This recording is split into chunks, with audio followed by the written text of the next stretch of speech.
সপ্তম অধ্যায়। কেন্দ্রীয় কমিটির স্বাস্থ্য নিবাসের ঠিক পাশেই প্রধান চিকিৎসা কেন্দ্রের বাগান। সমুদ্র তীর থেকে স্বাস্থ্য নিবাসে ফিরে আসার সময় কম সময় লাগে বলে রোগীরা এই বাগানের মধ্যে দিয়েই যায়। এই বাগানের উঁচু চুনাপাথরের দেওয়ালের পাশে একটা দীর্ঘ শাখা বিস্তারিত সাইপ্রেস গাছের ছায়ায় বিশ্রাম করতে ভারী ভালো লাগে পাভেলের। শান্তি ঘেরা এই নির্জন জায়গাটি থেকে সে তাকিয়ে তাকিয়ে দেখে বাগানের পথে মানুষগুলোর প্রাণবন্ত চলাফেরা, বসে বসে শোনে বিকেলের দিকে ঐকতান বাদন। বিরাট এই স্বাস্থ্য নিবাসের আমোদ সন্ধানী নরনারীর ভিড়ের মধ্যে ঠেলাঠেলি করতে হয় না তাকে। আজকেও সে তার এই প্রিয় জায়গাটিতে এসে বসেছে। রোদ্দুরের তেজে আর এইমাত্র সমুদ্রের জলে স্নান করে আসার ফলে একটু ঘুমের আমেজ জমেছে। দোলনা কেদারাটার গভীর আরামে শরীরটাকে বিছিয়ে দিয়ে তন্দ্রায় আচ্ছন্ন হয়ে গেল। স্নানের তোয়ালেটা আর ফুরমানভের অভ্যুত্থান নামক যে বইটা সে পড়ছিল পড়ে রইল পাশের চেয়ারে। স্বাস্থ্যনিবাসে এই প্রথম কয়েকদিনে তার স্নায়বিক পীড়াটা মোটেই কমেনি, মাথা ধরাটাও লেগে আছে। তার ব্যারামটা এ পর্যন্ত স্বাস্থ্যনিবাসের ডাক্তারদের বড় ধোঁকায় ফেলে দিয়েছে। তারা পাভেলের ব্যারামের মূল উৎস সন্ধানের চেষ্টায় আছে। অনবরত এই ডাক্তারি পরীক্ষায় ভারী বিরক্ত বোধ করছে সে। ডাক্তারদের ঠেলায় ক্লান্ত হয়ে উঠেছে। পাভেল যে ওয়ার্ডে আছে সেখানকার মেয়ে ডাক্তারটি একজন পাটিসভ্য, বেশ দিব্যি মেয়েটি। নামটা তার বড় অদ্ভুত, জেরুজালেম বাসিনী। পাভেল যথাসাধ্য চেষ্টা করে তাকে এড়িয়ে যাবার জন্য। এই অনিচ্ছুক রোগীটিকে কোনো বিশেষজ্ঞ চিকিৎসকের কাছে বা কোনো একটা শারীরিক পরীক্ষার জন্য কোথাও নিয়ে যাবার জন্য রাজি করানোর ব্যাপারে জেরুজালেম বাসিনীকে বড়ই মুশকিলে পড়তে হয়। পাভেল তাকে বোঝাবার চেষ্টা করে, এই গোটা ব্যাপারটাই ভারী ক্লান্তিকর ঠেকছে আমার। দিনে 5 বার করে সেই একই বৃত্তান্ত বলে যাচ্ছি আর যত সব বাজে বাজে প্রশ্নের জবাব দিচ্ছি। আমার ঠাকুরমা পাগল ছিলেন কিনা, আমার ঠাকুরদার বাপের গিঁটে বাজছিল কিনা, আরে গেল যা, তার কি ব্যারাম ছিল না ছিল তা আমি জানবো কোত্থেকে? জীবনে কোনোদিন দেখিনি তাকে।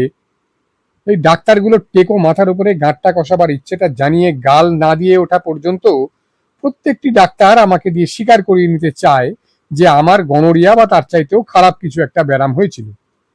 আমাকে একটু বিশ্রাম নেবার সুযোগ দাও, ব্যাস ওইটুকুই আমি শুধু চাই। এই 6 সপ্তাহ ধরে যদি শুধু নিজের ব্যারাম পরীক্ষাই করিয়ে নিতে থাকি তাহলে শেষ পর্যন্ত আমি সমাজের পক্ষে একটি বিপজ্জনক ব্যক্তি হয়ে উঠব। জেরুজালেম বাসিনী কথাটা শুনে ওর সঙ্গে হাসাহাসি করে, কৌতুক করে, কিন্তু কয়েক মিনিট বাদেই ধীরভাবে পাভেলের হাতখানা ধরে সারা পথটা অনর্গল কথা বলতে বলতে নিয়ে আসে ওকে সার্জেনের কাছে।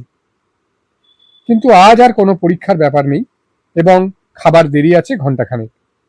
একটু বাদেই সে তন্দ্রার মধ্যে শুনতে পেল পায়ের শব্দ। চোখ খুলল না, ভাবলো ঘুমিয়ে পড়েছি মনে করে চলে যাবে। বৃথা আশা। পাশে কে একজন এসে বসতে চেয়ারটার ক্যাঁচ কোঁচ আওয়াজ তার কানে এলো। মৃদু একটা সুগন্ধের রেশ নাকে ঢুকতেই বুঝলো আগন্তুকটি মেয়ে। চোখ খুলল সে। প্রথমেই চোখে পড়ল একটা ঝলমলে সাদা পোশাক আর নরম চামড়ার চটি পড়া একজোড়া তামাটে পা। তারপরে চোখে পড়ল ছেলেদের মতো করে ছাঁটা চুল, একজোড়া মস্ত মস্ত চোখ আর ইঁদুরের মতো তীক্ষ্ণ এক পাটি সাদা দাঁত। লাজুক হাসি হাসলো মেয়েটি তাকে দেখে। ব্যাঘাত সৃষ্টি করিনি আশা করি? কোনো জবাব দিল না পাভেল। এটা তার দিক থেকে একটু অভদ্রতাই হলেও সে তখনও আশা করছে যে চলে যাবে মেয়েটি। আপনার বই এটা? ফুরমানভের বইখানার পাতা উল্টাতে উল্টাতে জিজ্ঞেস করলো মেয়েটি। এক মুহূর্তের নিস্তব্ধতা। আপনি তো কমিউনার স্বাস্থ্য নিবাসে আছেন না? অধৈর্যের সঙ্গে শরীরটাকে নাড়ালো পাভেল। একটু শান্তিতে থাকতে দেবে না তাকে মেয়েটা। বিশ্রামটুকুর দফা রফা। ও এবার তার অসুখ সম্বন্ধে জিজ্ঞেস করা শুরু করবে। চলেই যেতে হবে দেখা যাচ্ছে। না, কাটা গলায় জবাব দিল সে। কিন্তু আপনাকে ওখানেই দেখেছি নিশ্চয়ই। পাভেল উঠে পড়তে যাবে এমন সময় পেছনে শুনল গম্ভীর আর মিষ্টি আরেকটা মেয়েলি গলার স্বর। কিরে ডোরা, এখানে কি করছিস? স্নানের পোশাক পরা মোটা সোটা রোদে পোড়া সুন্দর চুলওয়ালা একটি মেয়ে এসে বসলো চেয়ারটার প্রান্তে। দ্রুত এক নজর সে তাকালো পাভেলের দিকে। কোথায় যেন আপনাকে দেখেছি কমরেড। আপনি খারকপ থেকে এসেছেন না? হ্যাঁ। কোথায় কাজ করেন আপনি? কথাবার্তাটা বন্ধ করে দিতে মনস্থ করল পাভেল। শহরের জঞ্জাল সাফ করবার বিভাগে, জবাব দিল সে। এই ঠাট্টায় এমন জোরে হেসে উঠল মেয়ে দুটি যে পাভেল চমকে লাফিয়ে উঠল। কিন্তু কমরেড, এটা খুব ভদ্রতা হচ্ছে কি? এইভাবে ওদের মধ্যে বন্ধুত্বের সূত্রপাত। জানা গেল ডোরা রাজকিনা পার্টির খারকপ শহর কমিটির বুড়ো সভ্য। পরে যখন তাদের মধ্যে ঘনিষ্ঠ পরিচয় হয়েছিল, তখন তাদের বন্ধুত্বের সূত্রপাতের এই ঘটনাটা নিয়ে ডোরা প্রায়ই পাভেলকে কৌতুক ছলে খোঁচা দিত। একদিন বিকেলে থালাসা স্বাস্থ্য নিবাসের বাগানে খোলা জায়গায় একটা বাজনার আসরে পাভেল তার পুরনো বন্ধু ঝার্কির দেখা হঠাৎ পেয়ে গেল। অদ্ভুত ব্যাপার, তাদের দেখা হয়ে যাবার কারণটা ঘটল একটা ফক্সট্রট নাচের বাজনার মারফত। স্থূলকায়া একজন চড়া গলাওয়ালা নায়িকা গভীর আবেগের সঙ্গে উদগ্র কামনার রাত্রি গানটি শ্রোতাদের গেয়ে শোনানোর পর একজোড়া মেয়ে পুরুষ লাফিয়ে এগিয়ে এলো মঞ্চের উপর। পুরুষটির খালি গা, শুধু মাথায় একটা লাল উঁচু টুপি আর ঝলমলে রঙিন কতগুলো ন্যাকড়ার ফালি তার কোমরে জড়ানো।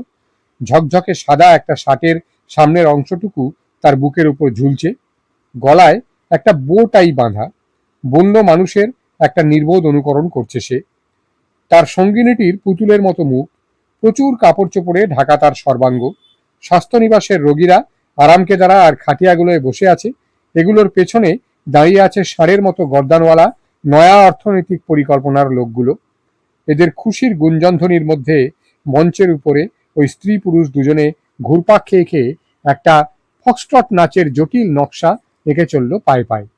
এর চেয়ে ন্যাক্কারজনক দৃশ্য আর কল্পনা করা যায় কিনা সন্দেহ। নাদুস নুদুস পুরুষটি উজবুকের মতো উঁচু ঢিপিটা মাথায় চাপিয়ে তার সঙ্গিনীটিকে জোরে চেপে ধরে মঞ্চের উপরে ইঙ্গিতপূর্ণ নানা রকম দেহভঙ্গি করছে। পাভেল তার পেছনে শুনতে পেল ভুঁড়িওয়ালা একটা মোটাসোটা দেহের সশব্দ নিঃশ্বাস। চলে যাবে বলে ঘুরে দাঁড়ালো সে। এমন সময় সামনের সারি থেকে কে একজন চেঁচিয়ে উঠল, ঢের হয়েছে এইসব বেশ্যাবাড়ির নাচ গান, চলে যাক। এই মানুষটাই ঝার্কি। পিয়ানো বাজনদার বাজনা বন্ধ করে দিল। বেহালাটা থেমে গেল একটা ক্যাঁচ কেঁচে আওয়াজ তুলে। মঞ্চের উপরে স্ত্রী পুরুষ দুটি শরীর দোলানো বন্ধ করে দিল। পেছনের জনতা হিংস্রভাবে হিসিয়ে উঠল, একই ধৃষ্টতা, এরকম একটা নাচে বাধা দিচ্ছে, গোটা ইউরোপ আজ এই নাচ নাচছে, একই অত্যাচার। কিন্তু রোগীদের মধ্যে একজন, চেরোপোভেটস কমসমল সংগঠনের সম্পাদক সেরিওজা জুভানভ, মুখের মধ্যে চারটে আঙুল পুড়ে কান ফাটানো একটা সিটি মারল। তার এই উদাহরণ অনুসরণ করলো আর সবাই, এবং মুহূর্তের মধ্যে নাচিয়ে স্ত্রী পুরুষ দুজনে অদৃশ্য হয়ে গেল মঞ্চ থেকে। যেন দমকা একটা হাওয়ায় উড়ে গেল তারা। আগেকার দিনের চাপরাশিদের মতো দেখতে যে বিনয়াবনত লোকটি আজকের এই প্রমোদ অনুষ্ঠান পরিচালনা করছিল, সে এসে ঘোষণা করলো যে বাজনদার দলটি চলে যাচ্ছে। স্বাস্থ্য নিবাসের স্নানের পোশাক পরা একটি ছেলে সকলের হাসির মধ্যে চেঁচিয়ে বলল, বাঁচিয়েছ বাপু এই কুৎসিত নোংরামির হাত থেকে নিষ্কৃতি দিয়ে। সামনের সারিগুলোর দিকে এগিয়ে এসে ঝার্কিকে খুঁজে বের করলো পাভেল। পাভেলের ঘরে বসে দুই বন্ধুতে অনেকক্ষণ কথাবার্তা বলল। ঝার্কি জানালো পার্টির একটা এলাকা কমিটির প্রচার আন্দোলন বিভাগে সে কাজ করছে। আমি বিয়ে করেছি, জানো না বোধহয়, বলল ঝার্কি। শিগগিরই একটি ছেলে বা মেয়ে আশা করছি। বিস্মিত হলো পাভেল। তাই নাকি, বিয়ে করেছো? তা তোমার স্ত্রীটিকে? পকেট থেকে একটা ফটোগ্রাফ বের করে ঝার্কি পাভেলকে দেখালো। চিনতে পারছো? ঝার্কি আর আনা বোরহাট একসঙ্গে তোলা একটা ফটোগ্রাফ। আরো বিস্মিত হয়ে জিজ্ঞেস করলো পাভেল, তাহলে দুবাভার খবর কি? ও মস্কোতে আছে। পার্টি থেকে ওকে বের করে দেওয়ার পর ও বিশ্ববিদ্যালয় ছেড়ে দেয়। বাউমান কারিগরি স্কুলে এখনো আছে। শুনেছি ওকে নাকি ফের পার্টিতে নেওয়াও হয়েছে। খবরটা সত্যি হলে খুব খারাপ বলতে হবে। পুরোপুরি একদম বাজে ছেলে হয়ে গেছে ও। পানকাতব কি করছে বলো দেখি? জাহাজ তৈরির কারখানার সহকারী পরিচালক। অন্যদের খবর আমি বিশেষ কিছু জানি না। ইদানিং আর বড় একটা যোগাযোগ নেই আমাদের। আমরা প্রত্যেকেই দেশের নানান জায়গায় কাজ করছি, কিন্তু মাঝে মাঝে এরকম এক জায়গায় জড়ো হয়ে সবাই মিলে পুরনো দিনের গল্প সল্প করতে ভারী ভালো লাগে। ডোরা ঘরে ঢুকলো আরো জনাকতককে সঙ্গে নিয়ে। ঝাড়কির কোর্তার ওপর আটকানো সামরিক সম্মান চিহ্নগুলোর দিকে এক নজর তাকিয়ে নিয়ে পাভেলকে জিজ্ঞেস করলো সে, তোমার এই কমরেডটি কি পার্টি সভ্য? কোথায় কাজ করেন ইনি? থতমত খেয়ে পাভেল সংক্ষেপে ঝাড়কি সম্বন্ধে বলল তাকে। বেশ, বলল ডোরা, তাহলে ইনি থাকতে পারেন। এই কমরেডরা সদ্য মস্কো থেকে এসেছে, পার্টির সাম্প্রতিক খবরগুলো এদের কাছ থেকে শোনা যাবে। তোমার ঘরে এসে আমরা নিজেদের মধ্যে একটা পার্টি বৈঠক গোছের বসাবো বলে ঠিক করলাম, ব্যাখ্যা করলো সে। পাভেল আর ঝাড়কি ছাড়া এই আগন্তুকেরা সকলেই পুরনো বলশেবিক। মস্কো পার্টির নিয়ন্ত্রণ কমিশনের সভ্য বার্তাশেভ তাদের বলল, ট্রটস্কি, জিনোভিয়েভ আর কামেনেভের নেতৃত্বে নতুন বিরোধী দলের কথা। এই সংকটের মুহূর্তে আমাদের প্রত্যেকেরই নিজের নিজের কাজের জায়গায় থাকা উচিত। আমি কালই চলে যাচ্ছি এখান থেকে, উপসংহারে জানালো বার্তাশেভ। পাভেলের ঘরে এই আলোচনা বৈঠকের 3 দিনের মধ্যেই একদম ফাঁকা হয়ে গেল স্বাস্থ্য নিবাসটা। পাভেলও অল্প কয়েকদিন বাদেই চলে এলো, তার বিশ্রামের মেয়াদ ফুরোবার আগেই। কমসমলের কেন্দ্রীয় কমিটি কাজের অপেক্ষায় বসিয়ে রাখল না তাকে। উৎপাদন শিল্পের একটা এলাকায় কমসমল সম্পাদক হিসেবে কাজ দেওয়া হলো পাভেলকে, এবং দেখা গেল 1 সপ্তাহের মধ্যেই সে স্থানীয় শহর সংগঠনের একটা সভায় বক্তৃতা করতে লেগে গেছে। সেই বছরের হেমন্তকালের শেষ দিকে পাভেল যখন তার 2 জন পার্টি কর্মীর সঙ্গে চলেছে দূরের কোনো একটি এলাকায়, তখন মাঝপথে এক জায়গায় তাদের গাড়িটা একটা খানার মধ্যে গড়িয়ে পড়ে উল্টে গেল। আরোহীদের সকলেই আহত হলো। পাভেলের ডান হাঁটুটা একদম পিষে গেল। দিন কয়েক বাদে তাকে নিয়ে আসা হলো খারকভের অস্ত্র চিকিৎসা প্রতিষ্ঠানে। জখম পাটার এক্স-রে নিয়ে পরীক্ষা করে দেখার পর চিকিৎসা কমিশন অবিলম্বে অস্ত্রোপচার করার উপদেশ দিল। পাভেল মত দিল। চিকিৎসা কমিশনের সভাপতি গাঁট্টা গোট্টা অধ্যাপকটি বললেন, তাহলে কাল সকালেই। তিনি উঠে দাঁড়ালেন আর সবাই তার পেছনে সার বেঁধে বেরিয়ে গেল। আলোয় উজ্জ্বল ছোট্ট একটা হাসপাতাল ঘর, একটা মাত্র খাট সেই ঘরে, নিখুঁত পরিচ্ছন্নতা আর হাসপাতালের সেই অদ্ভুত ধরনের গন্ধ যেটা পাভেল অনেকদিন হলো ভুলতে বসেছে। চারিদিকে তাকিয়ে দেখল সে, খাটটার পাশে তুষার শুভ্র কাপড়ে ঢাকা একটা ছোট টেবিল আর সাদা রং করা একটা টুল। ঘরটার আসবাব বলতে এই। নার্স এলো তার রাতের খাবার নিয়ে। পাভেল ফেরত পাঠিয়ে দিল খাবারটা। বিছানার উপর আধশোয়া অবস্থায় চিঠি লিখছিল সে। লিখতে লিখতে হাঁটুর যন্ত্রণাটাও চাগিয়ে উঠে তার চিন্তায় বাধা দিল, খিদেটাও নষ্ট হয়ে গেল যন্ত্রণার চোটে। চতুর্থ চিঠিখানা লেখা হয়ে যাবার পর আস্তে করে দরজাটা খুলে গেল। হাঁটু পর্যন্ত ঝোলানো সাদা কুর্তা গায়ে আর সাদা ক্যাপ মাথায় একটি তরুণী তার বিছানার কাছে এগিয়ে এলো। গোধূলির আলোয় পাভেল দেখতে পেল একজোড়া সূক্ষ্ম কমনীয় ভুরু আর আয়ত চোখ। চোখ দুটির রং কালো বলেই মনে হলো। আমি আপনার এই ওয়ার্ডের ডাক্তার, বলল মেয়েটি। আমি এবারে এক গাদা প্রশ্ন করে যাব, আর ভালো লাগুক বা না লাগুক আপনাকেও নিজের সম্বন্ধে সব কিছু বলে যেতে হবে। মিষ্টি হাসল সে, আর এই হাসিটুকুতেই তার পাভেলকে জেরা করার ধার ক্ষয়ে গেল। 8 ঘন্টারও বেশিক্ষণ ধরে পাভেল তার কাছে বলে গেল, শুধু নিজের কথাই নয়, কয়েক পুরুষ ধরে তার সমস্ত আত্মীয় স্বজনের কথাও। অস্ত্রোপচার ঘর, নাকের ওপর মুখের ওপর গেজ কাপড়ের ঠুলি আটা লোকজন, চকচকে নিকেলের যন্ত্রপাতি, লম্বা সরু একটা টেবিল আর তার নিচে বিরাট একটা গামলা। অস্ত্রোপচারের টেবিলটার ওপরে পাভেল যখন শুয়ে পড়ল, অধ্যাপকটি তখনও তার হাত ধুচ্ছিলেন। তার পেছনে অস্ত্রোপচারের দ্রুত প্রস্তুতি চলছে। মাথাটা ঘুরিয়ে তাকালো পাভেল। নার্সটি চিমটে আর ছুরিগুলো সাজিয়ে রাখছে। ওদিকে তাকিও না কমরেড কোর্চাগিন, বলে উঠল তার ওয়ার্ডের ডাক্তার ঝাঝানোবা পাভেলের পায়ের ব্যান্ডেজ খুলতে খুলতে। ওতে মনের জোর কমে যেতে পারে। ব্যঙ্গের হাসি হেসে জিজ্ঞেস করলো পাভেল, কার মনের জোর ডাক্তার? কয়েক মিনিট বাদে ভারী কাপড়ের একটা ঠুলি পরিয়ে ঢেকে দেওয়া হলো তার মুখ, এবং অধ্যাপককে বলতে শুনল সে, এবার আপনাকে অজ্ঞান করে ফেলার জন্য ইথার দেব। নাক দিয়ে গভীর নিঃশ্বাস নিন আর 1, 2, 3 গুনতে থাকুন। মুখে ঠুলি চাপা শান্ত স্বরে উত্তর দিল সে, বেশ, যদি কোনো অকথ্য মন্তব্য করে বসি তার জন্য অগ্রিম মাপ চেয়ে রাখছি। হাসি চাপতে পারলেন না অধ্যাপকটি। ইথারের প্রথম 2-4 ফোঁটা পড়ার সঙ্গে সঙ্গে দম আটকানো একটা জঘন্য গন্ধ। গভীর একটা নিঃশ্বাস টেনে নিল পাভেল। স্পষ্ট উচ্চারণ করার চেষ্টা করতে করতে গুনতে শুরু করলো। তার ট্র্যাজেডি ভরা জীবন নাট্যের প্রথম অঙ্কের উপরে জবনিকা উত্তোলিত হলো। খামখানা ছিঁড়ে আর্টেম চিঠিখানা খুলল। ভেতরে ভেতরে দারুণ একটা অস্থিরতা জেগেছে তার মনে। তার চোখের দৃষ্টি যেন বিঁধে দিল চিঠিখানার প্রথম কয়েক লাইন। তারপরে পাতাটার বাকি অংশটুকুর ওপর তাড়াতাড়ি চোখ বুলিয়ে গেল সে। আর্টেম, আমাদের মধ্যে চিঠিপত্র লেখালেখি এত কম, বছরে বড়জোর একটা কি দুটো, কিন্তু কতগুলো চিঠি লিখলাম না লিখলাম তাতে কি কিছু যায় আসে? তুমি লিখেছ তোমার পরিবারকে তুমি শেপেতোপ্কা থেকে কাজাতিনের রেল কারখানায় সরিয়ে নিয়ে এসেছ, কারণ তুমি শেকড় শুদ্ধ নিজেকে উপড়ে আনতে চাও। আমি জানি এই শেকড়টার উৎপত্তিটা হচ্ছে স্তিওসা আর তার আত্মীয়দের পেছনমুখো খুদে মালিকানা মনোভাবের মধ্যেই। স্তিওসার মতো লোকজনদের নতুন করে গড়ে তোলাটা সহজসাধ্য নয়, এবং একথা বলতে আমার সংকোচ হচ্ছে যে তুমিও হয়তো শেষ পর্যন্ত ব্যর্থ হবে। তুমি লিখেছ তোমার এই বুড়ো বয়সে পড়াশুনো করাটা কঠিন হয়ে দাঁড়িয়েছে, কিন্তু তবু আমার তো মনে হচ্ছে তুমি মন্দ এগোচ্ছ না। তুমি যে কারখানার কাজটা ছেড়ে দেবে না বলে জিদ ধরেছ আর শহর সোভিয়েতের সভাপতি হিসেবে কাজ করতে চাইছো না, সেটা কিন্তু ভুল হচ্ছে। শ্রমিক সরকার কায়েম করার জন্য তুমি লড়াই করনি কি? তাহলে লেগে যাও, কালকেই শহর সোভিয়েতের সভাপতি হয়ে কাজে লেগে যাও। এবার আমার কথা বলি। কিছু একটা গুরুতর ব্যামোয় ধরেছে আমাকে। আমি আজকাল খুব ঘন ঘন হাসপাতালের বাসিন্দা হয়ে পড়ছি।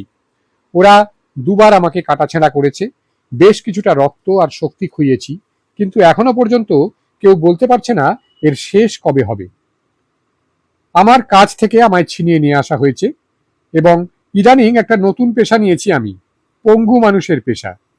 ভয়ানক যন্ত্রণা সহ্য করতে হচ্ছে আমায়, এবং এর মোট ফলটা দাঁড়িয়েছে ডান পায়ের নড়নচড়ন বন্ধ, শরীরের নানা জায়গায় কতগুলো ক্ষতচিহ্ন, আর এবারকার এই আধুনাতন ডাক্তারি আবিষ্কার। 7 বছর আগে আমার শিরদাঁড়া জখম হয়েছিল, আর এই জখমটার জন্য আমায় কঠিন মূল্য দিতে হতে পারে। কিন্তু আমি আমাদের পার্টির কর্মী দলের মধ্যে যাতে ফিরে যেতে পারি, তার জন্য যে কোনো কষ্ট সহ্য করতে প্রস্তুত আছি। কর্মী দলের বাইরে পড়ে থাকার চেয়ে ভয়ঙ্কর কিছু আর আমার জীবনে আমি কল্পনাও করতে পারি না। এ ধরনের কোনো সম্ভাবনার কথা চিন্তাও করতে চাই না আমি। সেই জন্যই এই ডাক্তাররা আমাকে দিয়ে যা করাতে চায় আমি করতে দিই। কিন্তু কোনো উন্নতি হচ্ছে না। ক্রমশই আরো অন্ধকার, আরো ঘন হয়ে জমে উঠছে মেঘ। প্রথমবার অস্ত্র করার পর আমি হাঁটবার শক্তি ফিরে পাবার সঙ্গে সঙ্গেই কাজে ফিরে এসেছিলাম, কিন্তু শিগগিরই আবার ওরা ফিরিয়ে আনলো আমায়। এবার আমাকে পাঠিয়ে দেওয়া হচ্ছে ইউপেতরিয়ার সেই এক স্বাস্থ্য নিবাসে। কাল রওনা হব, কিন্তু দমে যেও না আর্টেম। তুমি তো জানো আমি বড় সহজে হাল ছাড়ি না। 3 জন মানুষের জীবনী শক্তি আমার মধ্যে আছে। তোমার শরীরের যত্ন নিও, বেশি পরিশ্রম করে শক্তি খুইও না যেন, কারণ আমাদের শরীর সারাবার জন্য বিশ্রাম নিতে গিয়ে পার্টিকে ভয়ানক ক্ষতি সইতে হয়। কাজের মধ্যে দিয়ে আমরা যে অভিজ্ঞতা সঞ্চয় করি, আর পড়াশোনার মধ্যে দিয়ে আমরা যে জ্ঞান অর্জন করি, সেটা এত মূল্যবান যে হাসপাতালে শুয়ে সে সুযোগটাকে নষ্ট করা যায় না। গভীর ভালোবাসার যেন, পাভেল। আর্টেম যখন তার ঘন ভুরুজোড়া কুঁচকে ভাইয়ের চিঠিখানা পড়ছে, ততক্ষণে ওদিকে পাভেল হাসপাতালের ডাক্তার ঝাঝানোবার কাছে বিদায় নিচ্ছে। তাহলে কাল তুমি ক্রিমিয়ায় রওনা হচ্ছ? পাভেলের দিকে হাতখানা এগিয়ে দিয়ে বলল কমরেড ঝাঝানোভা। আজকের বাকি সময়টুকু কাটাবে কিভাবে? কমরেড রাজকিনা এক্ষুনি এসে যাবে, জবাব দিল পাভেল। ও আমাকে নিয়ে যাবে ওর বাড়ির সকলের সঙ্গে আলাপ করিয়ে দেবার জন্য। ওর ওখানেই আমি রাত্রিরে থাকবো, সকালে ও আমাকে স্টেশনে পৌঁছে দেবে। ঝাঝানোভা ডোরাকে চেনে, কারণ সে প্রায়ই হাসপাতালে এসে দেখে যেত পাভেলকে। কিন্তু কমরেড কোরচাগিন, আমার বাবাকে দিয়ে তোমায় একবার পরীক্ষা করিয়ে নেব ভেবেছিলাম। তুমি রাজিও হয়েছিলে, সেটা ভুলে গেছো নাকি? আমি তার কাছে তোমার অসুখের বিস্তৃত বিবরণ দিয়েছি। তাকে দিয়ে তোমায় একবার পরীক্ষা করিয়ে নিতে চাই আমি। আজ বিকেলে তুমি সময় করে নিতে পারবে বোধহয়? তৎক্ষণাৎ রাজি হলো পাভেল। সেদিন বিকেলে ঝাঝানোভা পাভেলকে নিয়ে এলো তার বাবার মস্ত বড় দপ্তর ঘরটায়। বিখ্যাত অস্ত্রচিকিৎসক তিনি। পাভেলকে সযত্নে পরীক্ষা করে দেখলেন। তার মেয়ে হাসপাতালের ডাক্তারখানা থেকে পাভেলের সমস্ত এক্স-রে ছবিগুলো আর তার ব্যারাম সম্বন্ধে রিপোর্টগুলো সঙ্গে এনেছিল। ঝাঝানোভার বাবা যখন ল্যাটিন ভাষায় অনেকক্ষণ ধরে কি সব মন্তব্য করলেন, তখন ঝাঝানোভার মুখখানা যে হঠাৎ বিবর্ণ হয়ে গেল সেটা পাভেল লক্ষ্য না করে পারেনি। পাভেলের দেহের ওপর ঝুঁকে পড়েছে অধ্যাপকের বিরাট টেকো মাথাটা। সেদিকে চেয়ে চেয়ে পাভেল তার তীক্ষ্ণ চোখের দৃষ্টির অর্থটা অনুসন্ধান করে ফিরল, কিন্তু ডাক্তার ঝাঝানবের মুখের ভাষাখানা দুর্বোধ্য। পাভেলের পোশাক পরা হয়ে যাবার পর পাভেলকে প্রীতি জানিয়ে অধ্যাপক বিদায় নিলেন। বললেন তাকে এখনই একটা আলোচনা সভায় যেতে হবে। পরীক্ষার ফলাফলটা পাভেলকে জানানোর ভার দিয়ে গেলেন তার মেয়ের উপরে। ঝাঝানোভার রুচিসম্মতভাবে সাজানো ঘরখানার একটা কৌচের উপর শুয়ে পাভেল ডাক্তারের মতামত জানার অপেক্ষায় রয়েছে, কিন্তু কিভাবে যে শুরু করবে কথাটা সেটা ঠিক বুঝে উঠতে পারছে না ঝাঝানোভা। তার বাবা তাকে যা বলে গেলেন সেটা আর কিছুতেই পাভেলকে বলে উঠতে পারছে না সে। তিনি বলেছেন পাভেলের শরীরের মধ্যে যে বিভিন্ন অংশ ফুলে ওঠার সাংঘাতিক প্রক্রিয়াটা শুরু হয়েছে, এ পর্যন্ত কোনো ওষুধ সেটাকে প্রতিরোধ করতে পারেনি। অস্ত্রোপচারের বিরুদ্ধে মত দিয়েছেন অধ্যাপক। এই ছেলেটি ওর হাত পা নাড়াচাড়া করার ক্ষমতাই হারিয়ে বসবে, এরকম একটা সম্ভাবনা দেখা দিয়েছে। এই শোচনীয় পরিণতিটুকু ঠেকাবার ক্ষমতা আমাদের নেই। ডাক্তার হিসেবে এবং বন্ধু হিসেবে ওকে এ কথাটা বলা ঠিক হবে না বলেই মনে হচ্ছে ঝাঝানোভা। তাই সাবধানে কথা বাছাই করে সে পাভেলকে আসল ব্যাপারটার খানিকটা মাত্র বলল। ইউপেতরিয়ার কাদা জলে দিন কতক চান করলেই তুমি নিশ্চয়ই সেরে উঠবে বলে আমার মনে হচ্ছে কমরেড কোর্চাগিন। হেমন্তকালের মধ্যেই তুমি কাজে যোগ দিতে পারবে। কিন্তু ঝাঝানোভা ভুলে গেছে যে পাভেলের সুতীক্ষ্ণ চোখ দুটো তাকে সমস্তক্ষণ লক্ষ্য করে চলেছে। তুমি যেটুকু বললে, কিংবা বলতে পারি তুমি যেটুকু চেপে গেলে, তার থেকে বুঝতে পারছি যে অবস্থাটা খুব গুরুতর। আমাকে সব কথাই খোলাখুলি বলবার জন্য আমি যে বরাবর তোমাকে অনুরোধ জানিয়ে এসেছি সেটা মনে রেখো। আমার কাছে কোনো কিছু চেপে যাবার দরকার নেই। আমি অজ্ঞান হয়ে পড়ব না, কিংবা নিজের গলাও কেটে ফেলব না, কিন্তু নিজের ভবিষ্যৎ সম্বন্ধে আমি বিশেষভাবেই জানতে চাই। সরাসরি উত্তর এড়িয়ে গিয়ে ঝাঝানোভা একটা উৎসাহজনক মন্তব্য করল, এবং সে রাত্রের মতো আর পাভেল নিজের ভবিষ্যৎ সম্বন্ধে কিছু জানতে পারল না। বিদায় নেবার সময় কোমল গলায় ঝাঝানোভা বলল, আমার বন্ধুত্ব ভুলে যেও না কমরেড কোর্চাগিন। আমাদের ভবিষ্যৎ জীবনে কি হবে না হবে কে বলতে পারে। যদি কখনো আমার সাহায্য বা পরামর্শ চাও, দয়া করে লিখো। আমার সাধ্যে যা আছে নিশ্চয়ই করব। জানালা থেকে সে তাকিয়ে তাকিয়ে দেখল চামড়ার কোট পরা লম্বা মূর্তিটা লাঠির ওপরে ভর দিয়ে ঝুঁকে পড়ে অতি কষ্টে দরজাটার কাছ থেকে অপেক্ষমান গাড়িটায় উঠল।